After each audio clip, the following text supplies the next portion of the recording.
Hey, gang. No sexy time in this episode. Our backstory is G.I. Robot, who, back in the early 40s, was created to help win the war against the Nazis. And he was a member of Easy Co., Easy Company. And you know what that means? We get to see Sergeant Rock. Probably one of the most beloved and critically acclaimed of the many World War II comics that came out between the 40s through the 80s. He was one of the longest running. I think he ran longer than Sergeant Fury and his Howling Commandos. And it was a well regarded and very serious comic book about war, as well as being an exciting adventure series. But in their first mission with him, he saves the entire company from a Nazi ambush. And they bond over this and they become great friends. And then in the 60s, the war's over. He really doesn't have a purpose. He was created specifically to kill Nazis, and there are no more Nazis to kill. So they have him on a TV show, and he starts asking if the host is a Nazi. He says, "Of course I'm not a Nazi. And that's just what a Nazi would say." And he's scanning the audience because he's kind of got a one-track mind here, as you saw in the earlier episodes where he kept saying, "Are these Nazis? Can we kill them?" And Clive go, "No, they're not Nazis." Okay. He is then given to Professor Magnus, who uses him to study as he creates his rather famous group of mechanical heroes, the Metal Men. So the implication is their creation was based around G.I. Robot's creation. Then we jump to the 90s, where he's been passed around from one military collector to another. And he's finally bought by a man named Sam.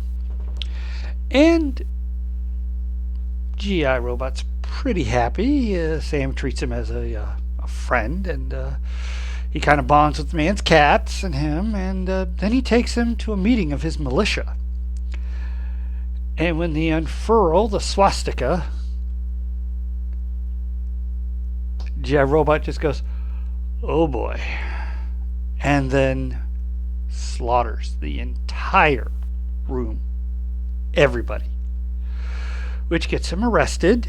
And even though he's a mechanical man and not a human, he's put on trial, convicted, and put into a cell, where he sits on his bunk for decades, growing cobwebs, until, of course, Waller gets him out. We then jump back to present day, and they arrive at the palace, and they go in, guns drawn, and Bride's tied up. They search around, can't find anybody, pull the tape off the bride, she yells at them, they're all gone. G.I. Robot, who's kind of bonded with Nina, and she said she would kill Nazis with him, and he appreciates that. And he finds a bathtub covered in barbed wire. Well, there's Nina.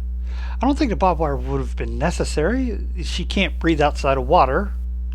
She would have been stuck in the tub anyways. But G.I. Robot lifts the tub up and carries it into the van. Everybody climbs in. Flags realized this has all just been a diversion. So they speed back to the castle, which is taking heavy fire. And Ilana is chased by some of the army of the, I don't know what they're called. I didn't pay much attention to that, but Circe's army. And although they had orders to kill her, they want to do some other things to her first.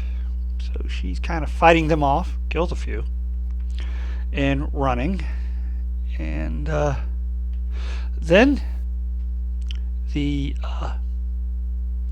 Commandos arrive, and they get pinned down immediately. And so Flag, being the tactician he is, turns to GI Robot and says, "GI, those are Nazis." And GI Robot goes into action, laughing hysterically because he's so happy. He gets to kill Nazis, and he's blasting through them. And this is one of the goriest scenes. The killing at the ambush, that was pretty bad. You're seeing like entrails and stuff, but this is even worse. You're seeing heads explode. It's just, wow. Hard R, this episode. And he's doing great until he gets blown apart by Circe, who then goes to kill Ilana.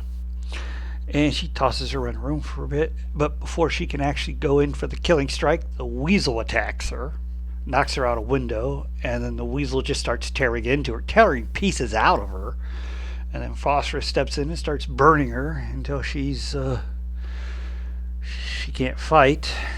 And then meanwhile, Nina has gotten her other helmet, and she finds GI Robot's head.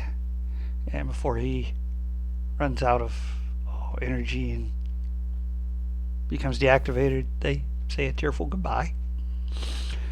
And then Circe looks at the Commandos, calls them idiots. They've just doomed the world. What could that mean? I don't know, but got me pumped for the next episode. This was the action episode. You got action in World War II, action in the militia meeting, the running battle throughout the palace, and the sleaziness of the Circe army. And it's a really good episode. Each episode gets better than the last. I really liked the backstory in GI Robot. You really felt for him. His programming only had him for one thing, not thinking about what happens after the war.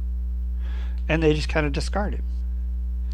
And he has spent decades trying to find his place in this world. And the Commandos is kind of his place now. And he was happy for a brief moment before he got blown into smithereens. And I'm curious about what Circe means. Is Ilana not quite the innocent, though aggressively sexual, benevolent ruler she seems? Or is she working on something that could destroy the world, but they don't know it? Looking forward to the next episode. I did stay finally for one of the previews, and so next week we're going to get the backstory on Weasel and whether or not he actually did kill children, or if they only thought he had. I'm thinking they only thought he had. Anyway, that's all for this one. Please hit like, share, subscribe, and I'll see you next time.